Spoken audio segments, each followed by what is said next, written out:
Hi, I'm Christina Dennis, and you are listening to the Recovered Life Show. Every week, we bring you a Recovered Life discussion about rewiring your brain and how understanding your brain will help you fully live your best recovered life.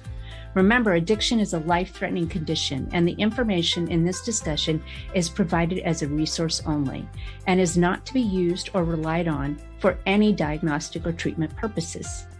This is not a substitute when professional diagnosis or treatment is needed. Now let's jump into the discussion.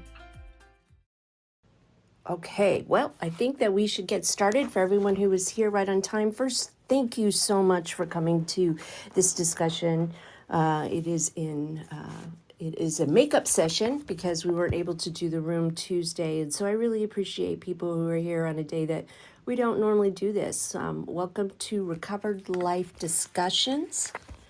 My name is Christina Dennis. I am a recovery coach who specializes in helping people break codependent patterns and to have breakthroughs. So very happy to be here with my co-mod, Deanna. Good morning. Good morning. I just read the book. But you have bring such great conversation to it. And so for those who are not familiar with it, I'll just quickly do a kind of summary of what we've been doing now for, I believe, 3 months. We've dug into Brene Brown's latest book. At one point, I'm not going to be able to say that, but it is called The Atlas of the Heart, and its specific purpose, and this is restated a lot in the book, is to give us language around emotions and help us understand them, knowing that having language helps us define them and it helps us have clues on how to behave.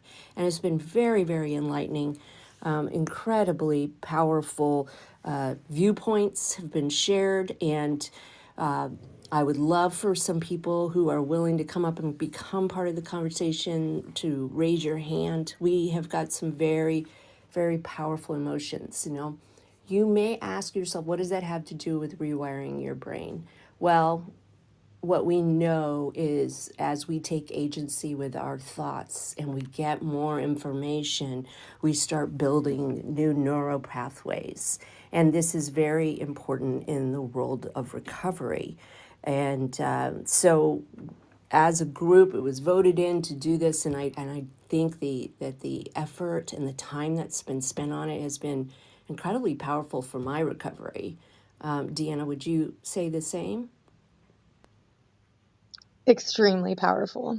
I find I'm going to read this book again. Like that's how amazing this book is. And I'm going to we're diving deep in now, but it's just touching the surface on so many emotions I had no idea about. So I think this is just fabulous. Well, and I think it really is important in the recovery role because I'll speak for just myself, although I've heard it over and over again. A lot of the reasons why I drank alcoholically is because I didn't want to feel these feelings.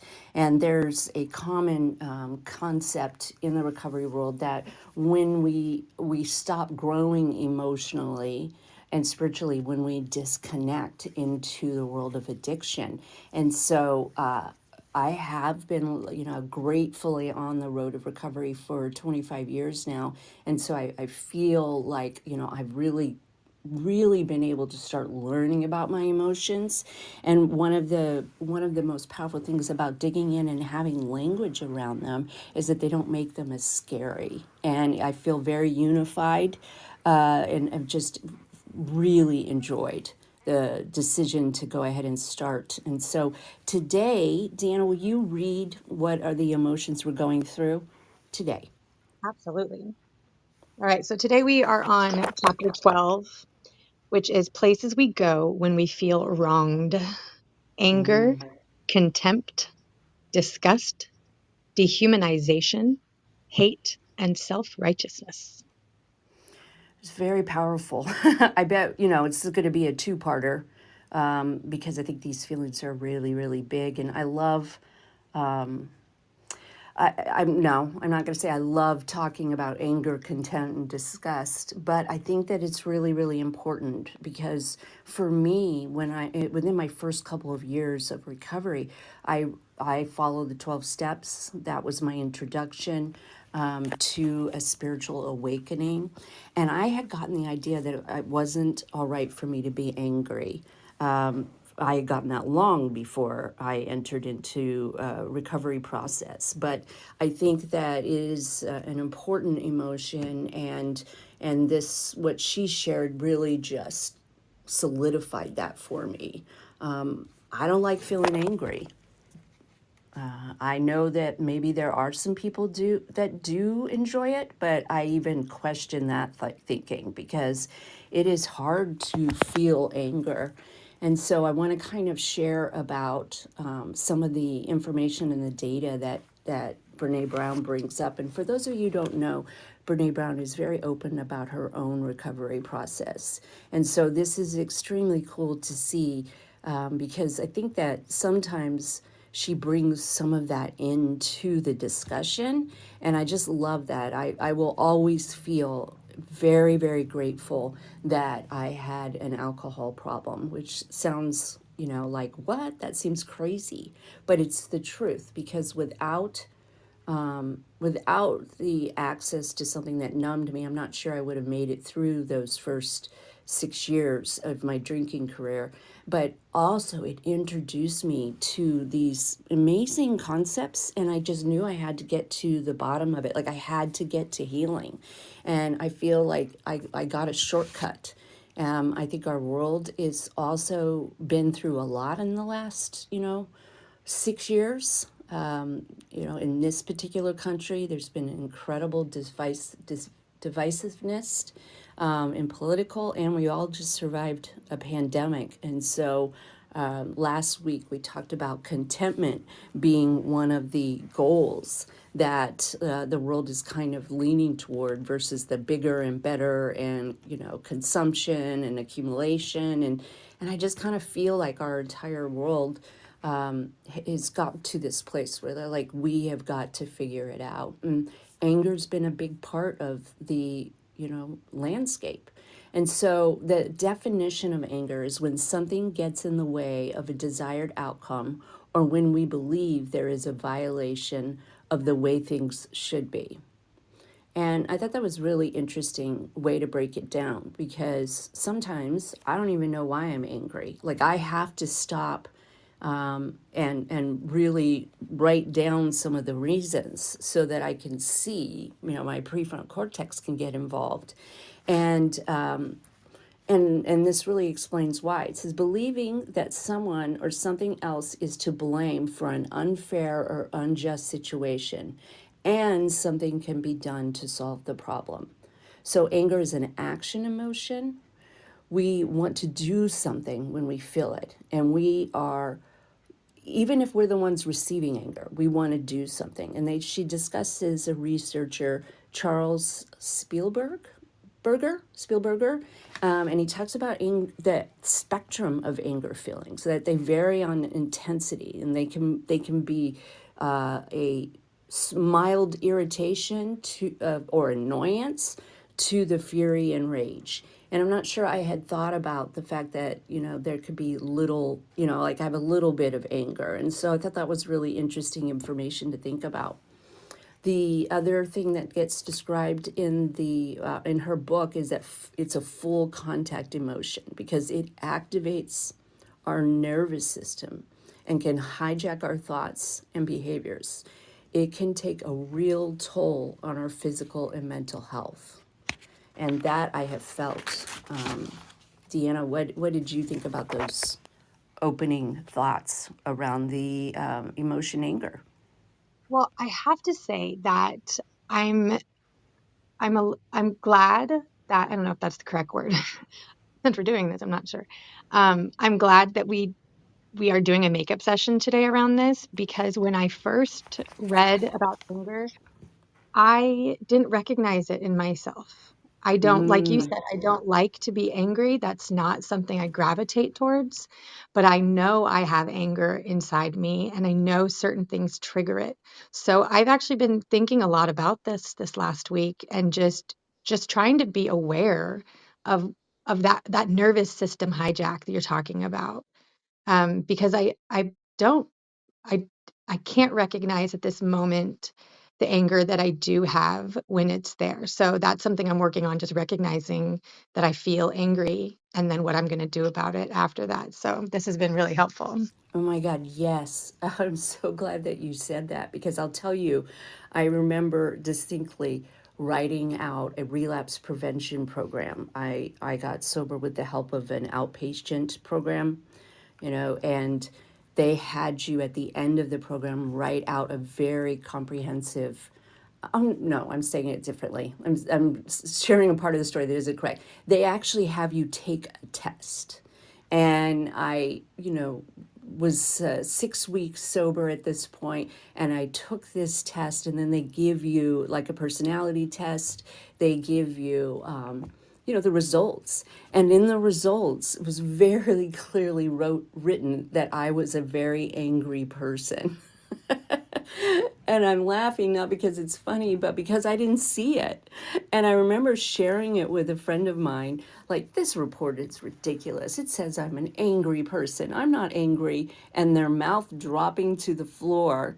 And I'll never forget the words that he said at that point. He's just like, when you become angry, all of the oxygen gets taken from the room, and it feels like you're going to implode with rage.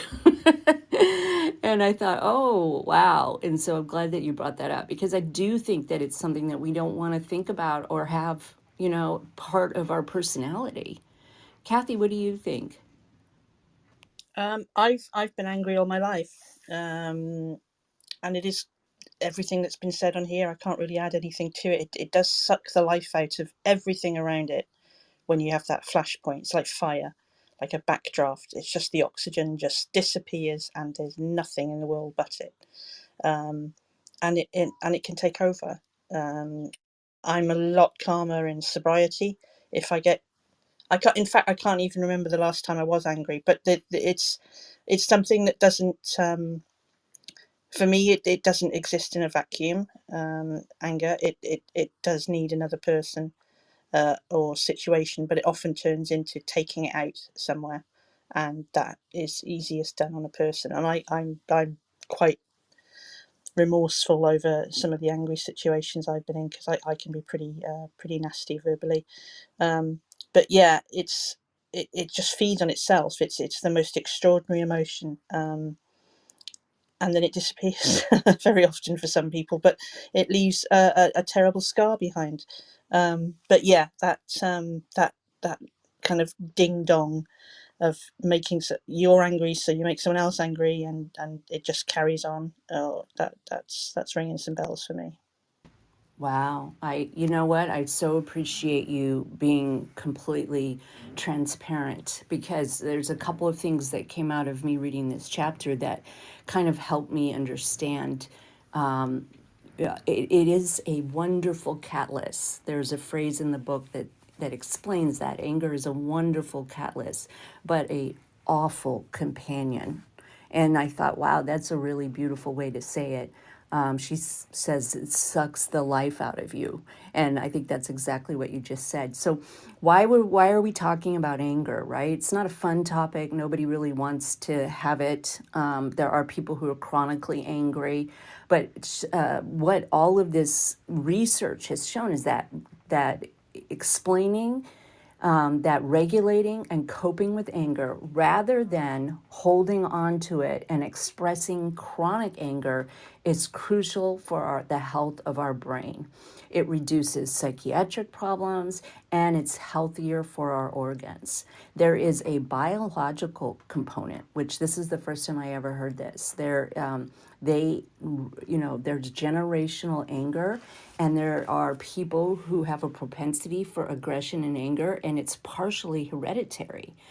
They haven't found the specific gene location, but they can show that some of us are just wired for that. And that really surprised me, Deanna.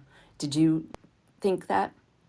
Well, as somebody who comes from a family of angry people, it definitely, I feel that hereditary in my family, but I think that I personally recognized that very early on, and I pushed away from that anger, which is why I think now I have such a hard time recognizing the anger inside myself because I've just denied it, denied it. I don't want to be the anger that I see in other people in my family. Um, but but like I said, this is our anger looks different too. As I'm saying that, our anger comes out in different forms. And when Kathy was speaking, I was thinking that I don't think of Kathy as an angry person at all. But I have heard her um, stand up for people. And I feel that that's when I get angry and I start to lose my coping mechanisms when I feel and the topic of this chapter is places we go when we feel wronged. But I feel when I see someone else I love being wronged, the anger makes me a little bit crazy. So, yeah, that's where I'm at with that. This is a good conversation. Ooh, yes, yes. And she really goes on to explain that actually feeling angry when somebody else is has something that's done to them. It's an unjust situation. If there's no justice, that actually anger in that area, Brene Brown calls it the most compassionate response. And I thought, wow, I hadn't thought about it like that. So, anger, according to Brene Brown, and this is part of what I think is really interesting because this is the way that I've understood it. Anger is a secondary indicator emotion that feels that kind of overruns, right? The emotions that are harder for us to feel and own.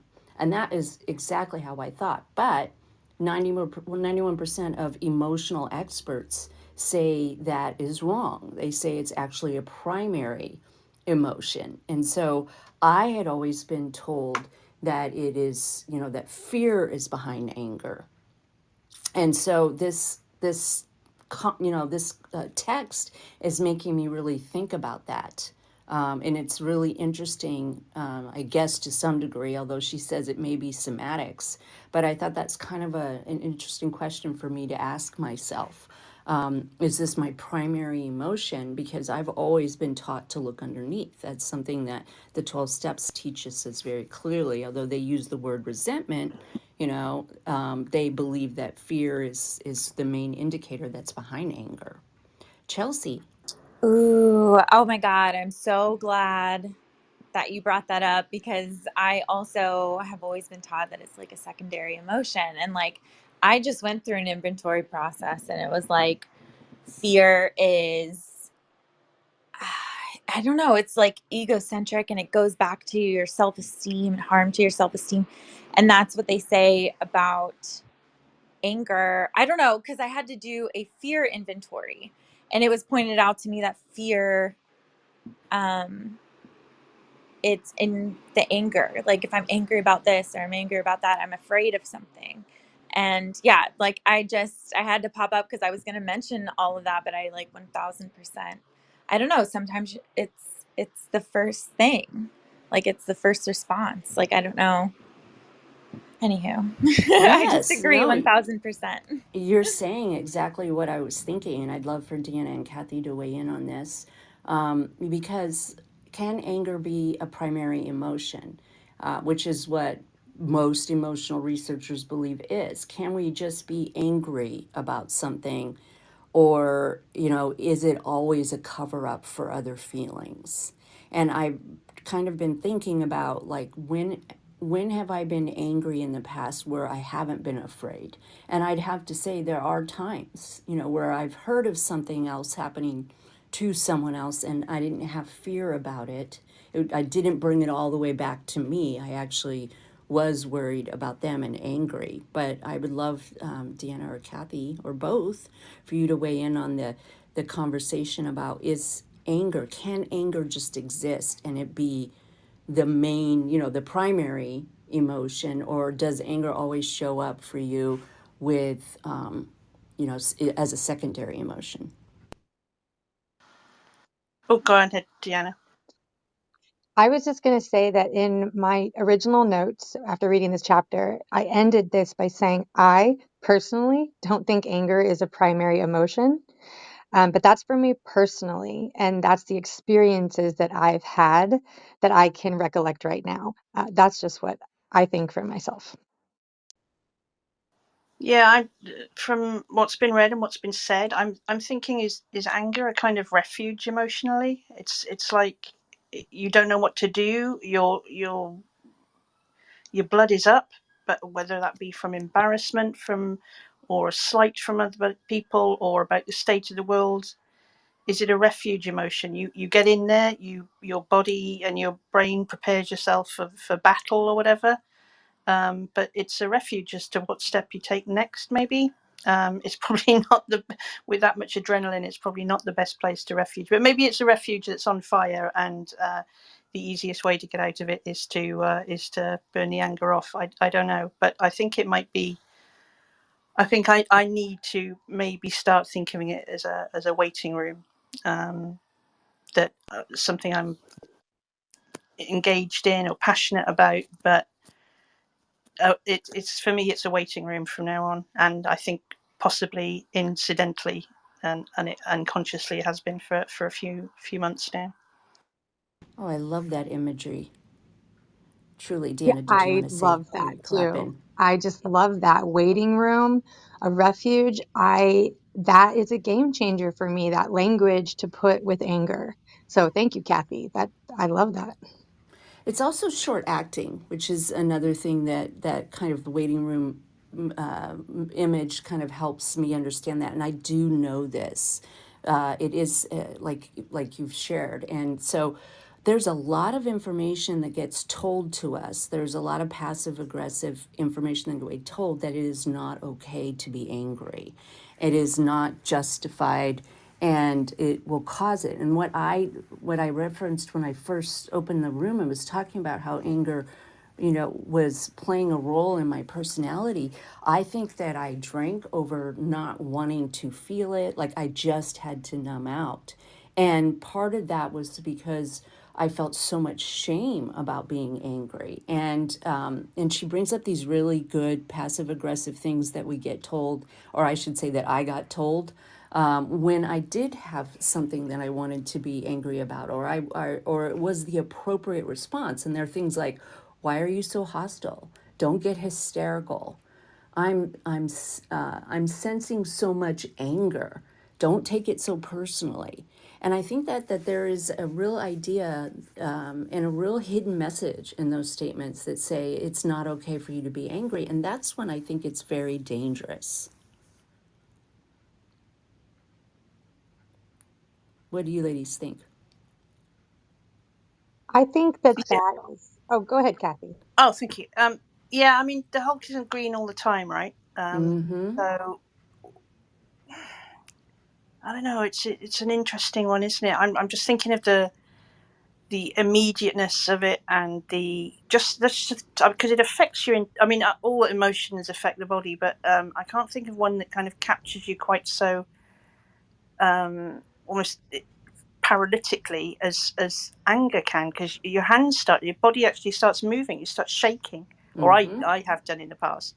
Um, I'm just thinking on that at the moment. So yeah, I'm just sorry.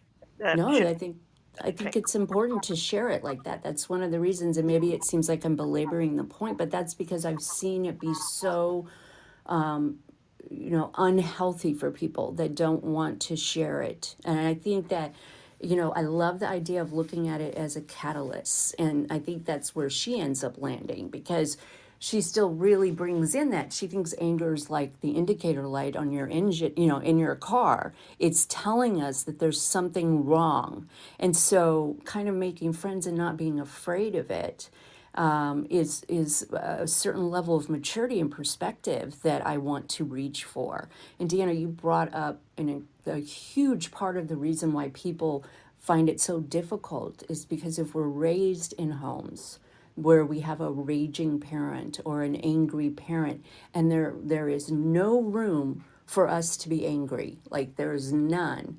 We start disassociating, and it's not that we don't feel the feelings. This is the thing, or we don't have the feelings, I should say. It's not that we aren't angry about things that happen, but we start disassociating ourselves in order to survive it.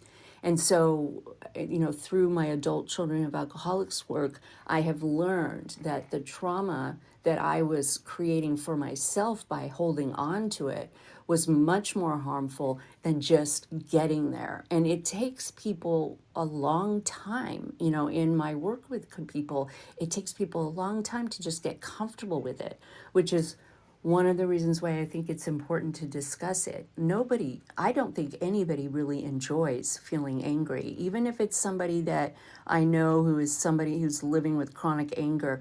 I don't really believe, most often I believe that they're truly, truly afraid. And some of the work, like when we get to contempt, kind of backs that up.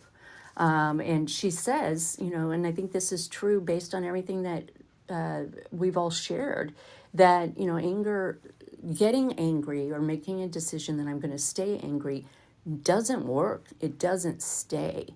It's that what's most important about anger is that it's an emotion we need to transfer into something that's life-giving.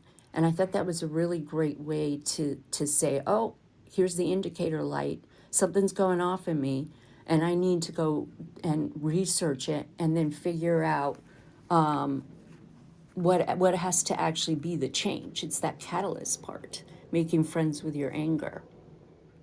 I'm having a revelation at this moment. So this room is amazing. I realized that I was saying that I deny myself anger or I don't recognize it. But as we're talking, I do recognize that through what you said, Christina, that I did have a lot of anger as a child and I wasn't allowed to express it. And Mm-hmm. so one of the questions I had asked myself now was, how do I regulate and cope with my anger now?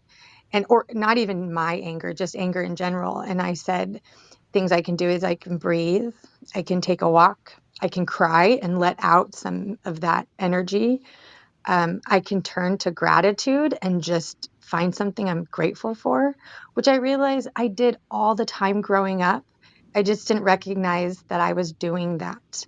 And it really helped having another friend in my neighborhood. I'll just say that we were escaping the same kinds of things in our home. And so we didn't want to bring anger to each other. We weren't wise enough to know that, but we just came together and I guess did what we need to survive. And so the anger for me, actually, now I think about it, looks like me sitting on the stoop of my house, or I actually used to hang out in like a sewer area. I know the places we go to escape. But so I recognize now that I did have a lot of anger, but I've been practicing for a long time how to manage that. So I feel kind of proud about that at this moment. So thank you. That's so good. I am a lover of writing the FU letters. I really do find that to be very, very important, because what I'm doing when I'm allowing those feelings to, it's kind of like I put myself in a safe space.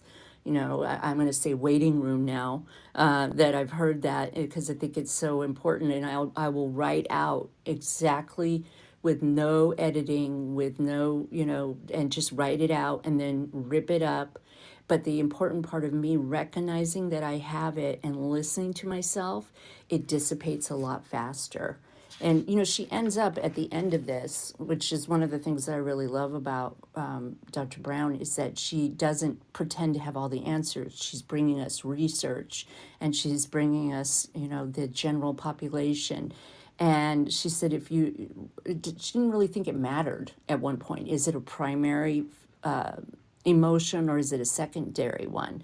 The real point of it is actually recognizing that it's acceptable, that it's an indicator of something that needs to be changed, and we don't get to avoid it. Even if, for myself, being, okay, I have to be small, I have to be polite, women don't get angry, or we get called hysterical, and I say that just simply because that's the only perspective I have. I recognize that there are men who get labeled angry, and, they have to deal with their, the flip coin of that side, which is, I'm sure just as harmful. But there's something about, being called an angry woman, and that is so demeaning, and it's taking away our rights. And so I know I realize we've spent 20 minutes talking about it, but I hope people will walk away and start looking at some of the themes and use anger as a healthy reaction. It means you're alive and you're thinking, and it also is giving you an indication that something has to change. And we're going to go into contempt next, because I thought this was really chilling information, and it gave me some ideas of some of the times that I've been contemptuous toward certain individuals, especially in my failed marriages. I recognize, wow, this is where I had gotten to. And I'm wondering if, Deanna, if you want to open up and share the quote that she starts at the top of Contempt from Pamela Myers. Do you see that one? Yeah. Yes, I did. I was deep in anger over here in the book. Okay, contempt. When someone is angry at you, you've still got traction with them, but when they display contempt, you've been dismissed.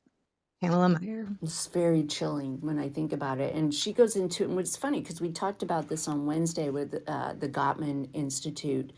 And for people who are not familiar with the Gottman Institute, their research has been primarily focused on marriage. But you can apply everything that they teach us to any relationship.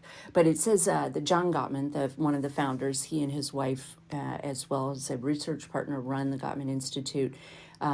Prolific researchers, great books. I highly encourage for anybody in the room to just Google Gottman, and you will, they give away a lot of beautiful content, and they give away a lot of information for language. And so we'll touch a little bit of it today, but he describes contentment as the most corrosive for a marriage. Contemptuous communication is a huge, strong, like one of the number one indicators of a divorce.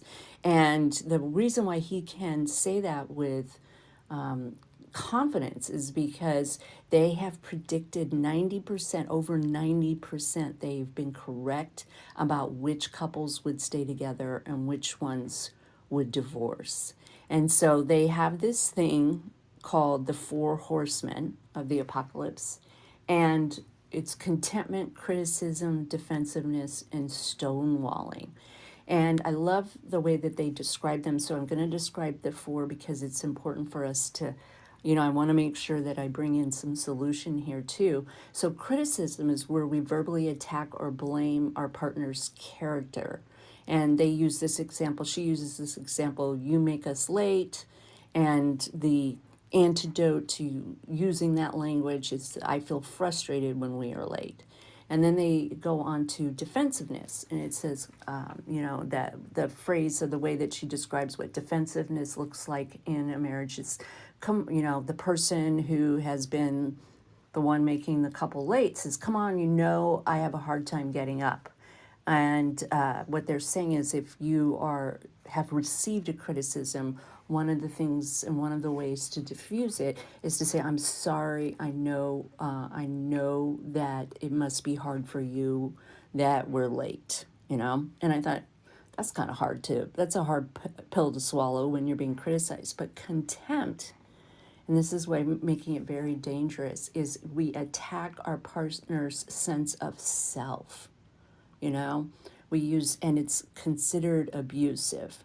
And the way that they described what a contemptuous criticism looks like versus just a regular criticism, your partner might say something, I've known how to tell time since I was 5 years old.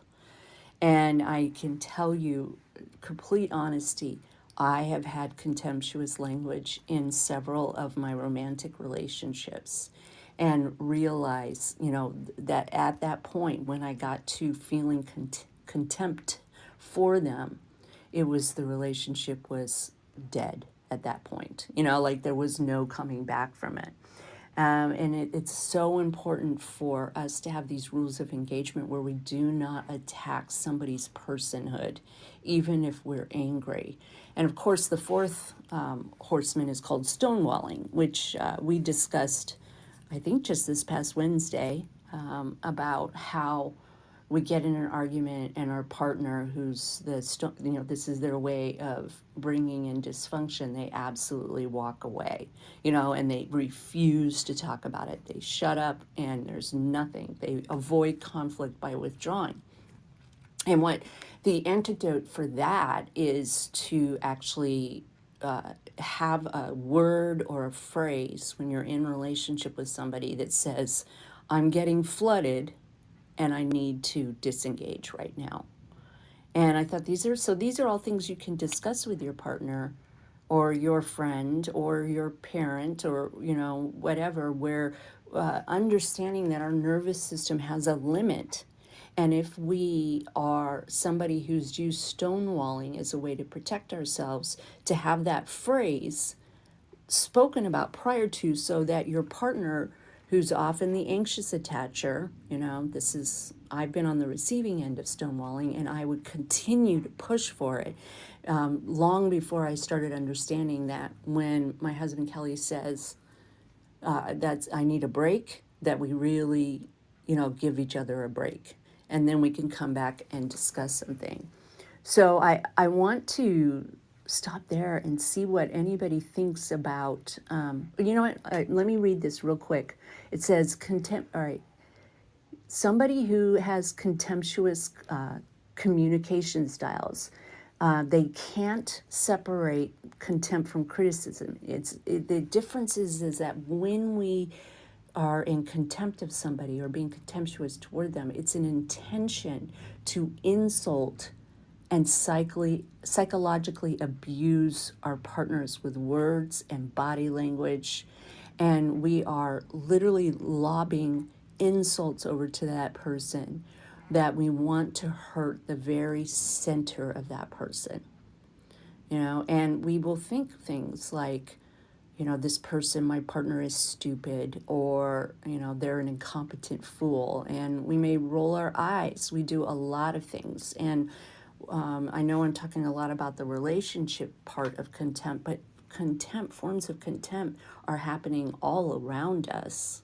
And, they brought up the political climate for this country, that we're really in that place where we are condescending, we have hostile humor, name calling, body mimicking. And I can think of, certain political figures that use this on purpose. Contempt is poison to any relationship. And so I'm going to pause there and see from everybody who's up here. And if anybody wants to come up and share, please raise your hand. I'm bringing the information, but I think that we heal. And when we are able to share about what's going on for us, and we find out we're not alone. So I'm going to open it up and see what, Deanna, if you want to share a little bit about this special little word, contempt. Yeah, I do. I spent a lot of time on this one, and I'll bring it right into recovery and relationships. I never really thought about this until this chapter, and so I wrote out some very specific examples of myself that I feel could be contemptuous communication that I would like to stop at at when I see it. Um, since I am sober and my husband is not, I need to be sober. What he does with his time is up to him, and he's amazing and hard worker and blah blah blah. I could talk about how amazing he is forever, but we have almost been married for 12 years, and I have found that now that I am sober and I am constantly working on myself, at least I feel I am constantly working on myself. I see a therapist, my husband does not.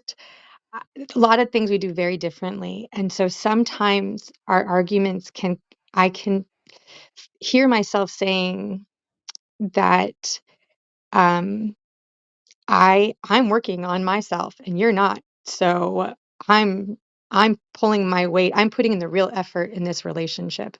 I wouldn't say those words, but they do come out in some form. And uh, then we address it. This book has been, he's not reading it, but I do read some things from the book to him because I'm like, hey, I do this, or I've noticed we do this. Like something contemptuous language he would use towards me. And I'm just paraphrasing these things, but you can't handle stressful situations like I can. That's why you have to see a therapist and I don't. And I feel that as this person in recovery, I feel that from other people quite a bit. That's probably my own personal issue I'm having.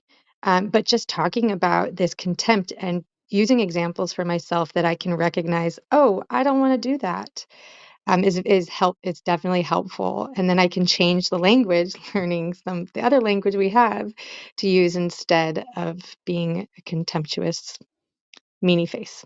So I would love to hear from other people. It's my default setting.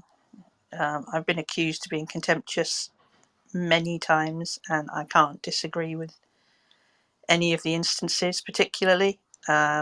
I have I don't use the B word very often, but I have a classic resting bitch face.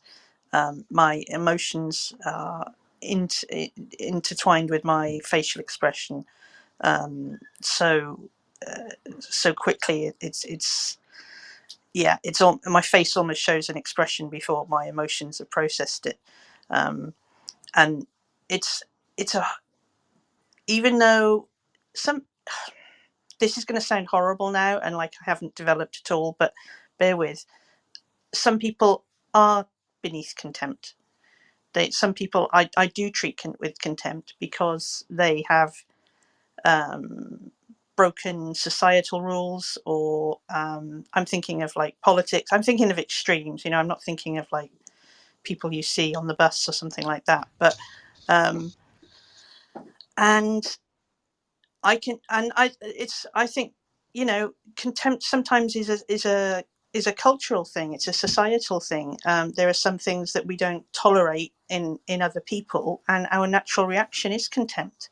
I realize I might be in a minority saying that, because it's all about self-improvement, but I yeah, I've been told, I act it and I express it and I look it, on more than one occasion. So I'm just going to leave that there before I dig myself any deeper.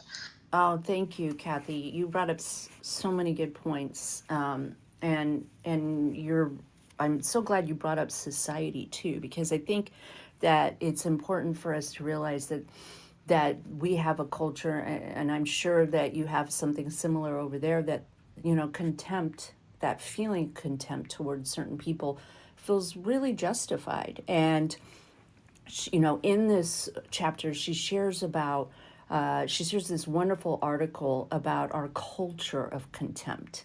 And it says political scientists have found that our nation is more polarized, we're talking about the United States, than it has ever been since before the Civil War. Americans have stopped talking to a family member or close friend because of the 2016 election. So almost every person has stopped doing this. Millions of people organize their social lives around news exposure that goes along with their idealized lives and their belief systems. And that she explains that there's this thing called motive attribution asymmetry. And what it is that one political group will believe that their ideology is benevolent, it comes from God. And they'll believe that the opposing person is actually evil.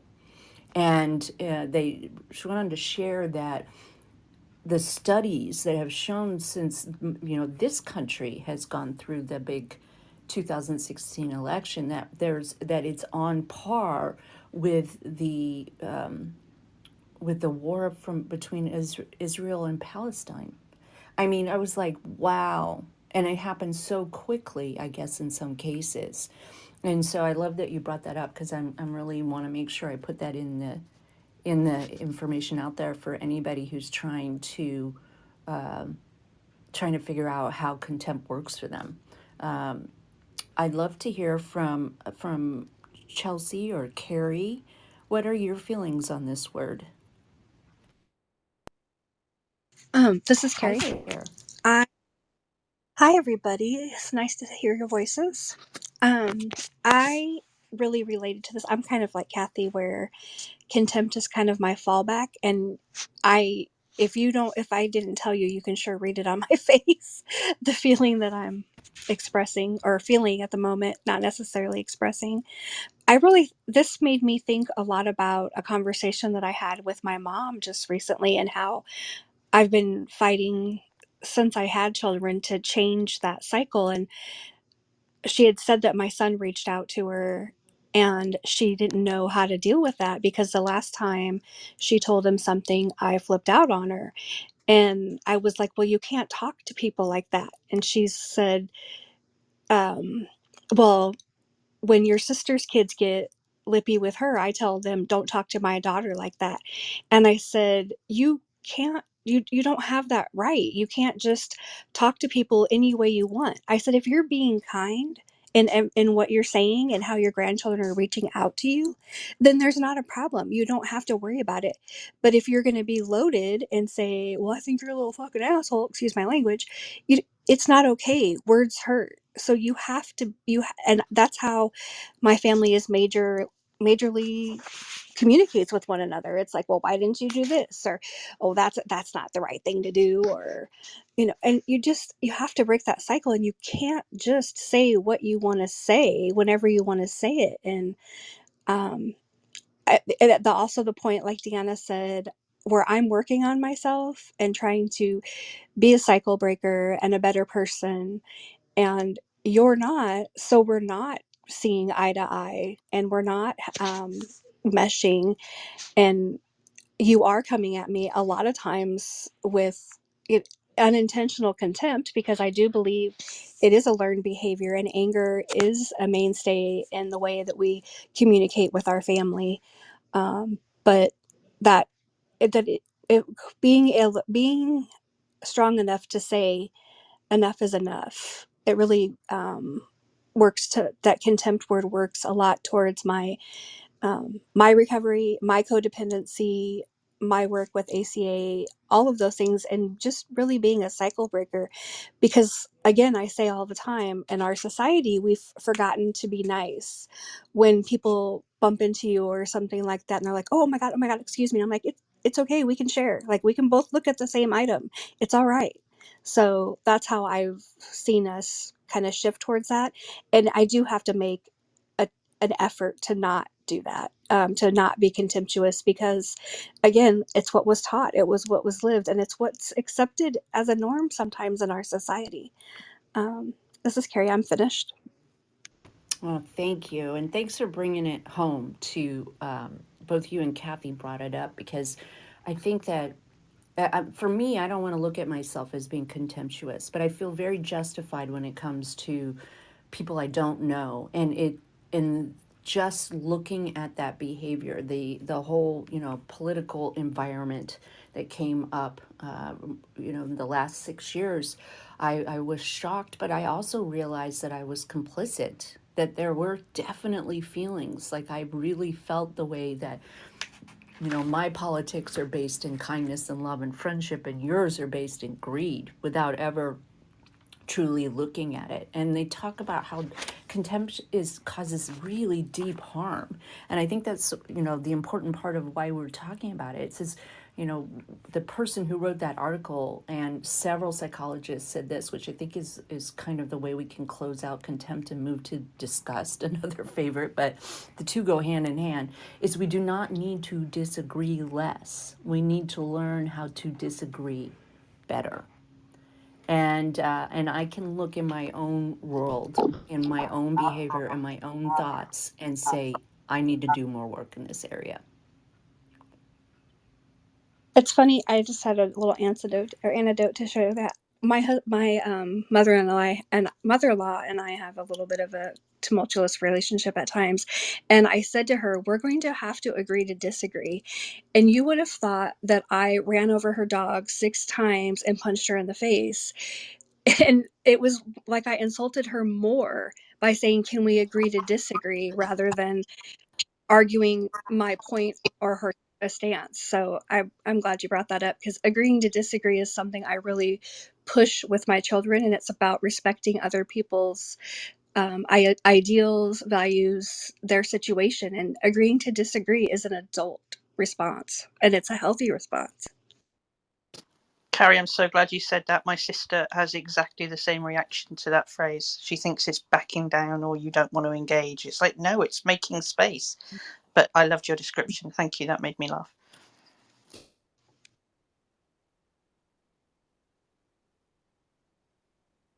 Christina, if you're talking, you're mic'd.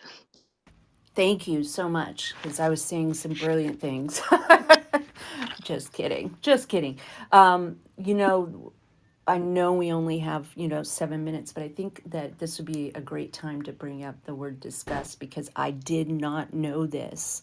And I want to summarize it. And maybe, do you see the questions, Deanna, that she asked right in the beginning? Yes, I do. I think that they really help bring home this feeling disgust. And I did not know that this is a physical feeling. Like it's a word, an emotion that is supposed to stay in your physical sphere versus having it for another human. And so I would wonder if you would ask those questions, because I'd love to finish the room with this so that we can discuss some of the other words for our part 2 of this chapter. Yeah, let me just make sure that I'm reading the ones you're requesting. The first one, because they're not all questions, but it says, disgust. I might be willing to Yeah. try eating monkey. Okay, this is an interesting one. Hold on. Hold on to your seats, people, and think of the word disgust. I might be willing to try eating monkey meat under some circumstances. Ugh. It bothers me to hear someone clear their throat full of mucus. I won't do that for you. If I see someone vomit, it makes me sick to my stomach. It would not upset me at all to watch a person with a glassed eye take the eye out of the socket. Even if I was hungry, I would not drink a bowl of my favorite soup if it had been stirred by a used but thoroughly washed fly swatter. Ew, gross. So, yeah, we might go, why the heck did you have her read those? Because I think that when we have that imagery, we can feel disgust. Like that's a generalized, universal response to those instances. So with contempt, we look down on others. With its use so that we can exclude or ignore them. But with disgust, inferiority is not the issue. The feeling is more physical. We want to avoid being poisoned, literally or figuratively. And it sounds weird, but it's real. Researchers state that the experience of disgust encourages individuals to distance themselves from the emotion producing source, thereby limiting contact and exposure to a potentially infectious or toxic target.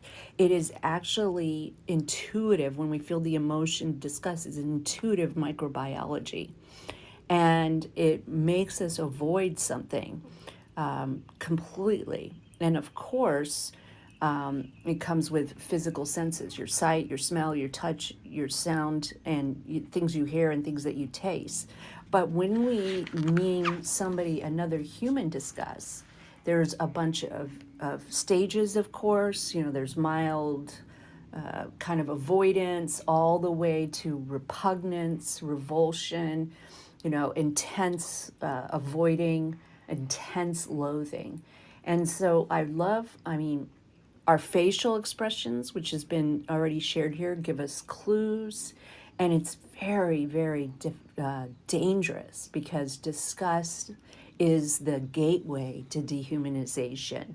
And so I really wanted to leave with that kind of information, so that as you're thinking about maybe groups of people, or the turmoil that's in your life, when do you feel disgust about somebody, and how is it opening the gate to us dehumanizing others?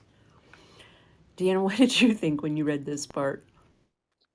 Well, the discussed conversation put me back into feeling anger, or thinking of anger. And the things that I find disgusting are sexual assault, crimes against children, very serious things I find absolutely repulsive, and then that makes me angry. Um, and what I liked in this chapter, something I really took away from it, was that disgust. And pardon me if I'm stepping on your toes to saying this, because I just think it's awesome. Disgust protects us from unseemly behavior or contamination of the soul. And so I think it makes me, if I feel disgust, I should get curious, or I want to be curious about why I feel the disgust. And for me personally, I take massive action when I feel this feeling, which is one of the reasons I volunteer at the juvenile detention center. And I don't mention this very often, but I actually work with a lot of teenagers that have committed sexual crimes. So I am changing my feelings of disgust so that it doesn't lead to dehumanization. That was heavy and a lot to drop at the end of a room. Right. Right. Sorry about that. No, that's okay. I think it's really, really important to share. These aren't topics, this isn't common conversation, but it's one of my favorite parts of this room and the people who come up, is that we're willing to look at it so that we can be completely free and real and be seen. Recovery works because we're willing to get honest. And I'd love to I know it's right at the hour, but I'm willing to spend another 5 minutes. I'd love to see if Kathy or Carrie have a response, or both, about the emotion discussed. It's in some ways it like Deanna touched upon. In some ways it's a necessary thing discussed. I mean, we can have a visceral response to certain things, and it's a protection measure. If certain smells tell us not to eat things, certain acts, bullying, hitting children, being cruel to animals, they feel, they're very visceral. They fill you with that. And so some of it's for protection, some of it is societal, some of it is learnt. I think disgust can be kind of brainwashed into you for some things and for some people. But it's a necessary part of our makeup, and it's what we do next. It's what we do next.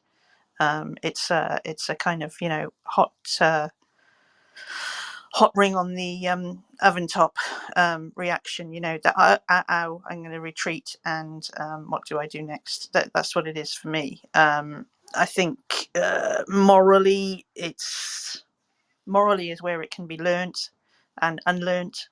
But I think our natural response of visceral stuff is some of it is things that we will all find disgusting, and that's where the societal and cultural thing comes in. And some of them are pure evolutionary, I think. That's not very enlightening, I'm afraid.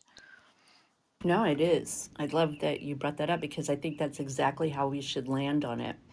Not to deny it, but to actually question it and figure it out. And I'll tell you, one of the biggest harms that I did for myself was to not listen to it in some cases, not really give it, an opportunity to explore why am I feeling this way. And the way that you broke it down, and that's why I think it's so interesting, is to realize that physical response to that emotion, that visceral response, reaction, is to be paid attention. And you're right, what we do with it next is important. Carrie, did you want to finish this up? I will. It's kind of, I'm really glad. That's why I love this group. We all have a different interpretation and can find insight and share it with others. Because when I thought of the discuss, I was still thinking along the lines of behavior and my codependency and things like that. And then Deanna brings to the forefront, and Kathy, these issues that are innately just visceral responses that we as a society or as ourselves find disgusting. And what came to my mind was behavior that people who are I'll just say give you an example. One of the things that immediately came to my mind was an aunt that I have who has probably 50 years, nearly 40 years at least, of abuse, of drug abuse, alcohol abuse, things like that. She's an addict, and the inability for her to get better or want to get better, and the things that she's willing to expose, not only me as a kid, but my own children, and how I love her. I love her. I love her. I don't want anything to happen to her, but I really don't like her. And I can't have day-to-day contact with her. Yet a couple of weeks ago we were in a conversation and somebody said something, and I became the morality police, and I had to apologize to that person because I was like, I had no right to pass judgment on you for judging her, because I'm not the morality police. But I still found myself protecting her because they went after her for bad behavior that everybody around them was doing. And that's kind of a roundabout way, but that's to me, it was what like I said, my codependency, my addiction, I was thinking about that and how that was affecting, rather than the simple fact that there's that child who's being harmed. And it makes me think of the John Quinones show, where it's like, what would you do? And I think sometimes disgust can be a protective measure like anger, and we have to look at the true reason of why we feel that. And in my family relationships, it's because I'm sad that they don't want to get better. And because they're making the choices that they are, I can't be around them because it's not healthy for me. So that's why I feel that disgust, I think. I don't know. It's just kind of interesting. I'm really glad that to hear another point of view of it. Yeah, and I want to just say I'm going to explore this further for myself, and I want to actually look at it from a lens of when have I felt that I was disgusting, just to kind of examine it. And so I just thank everybody who came in here.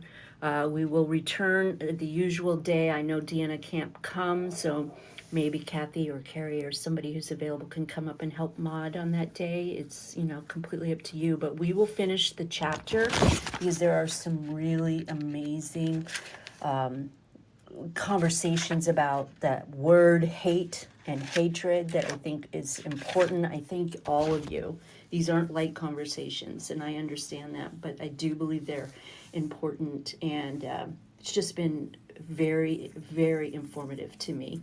Thank you. And Deanna, do you have anything to say as we shut down?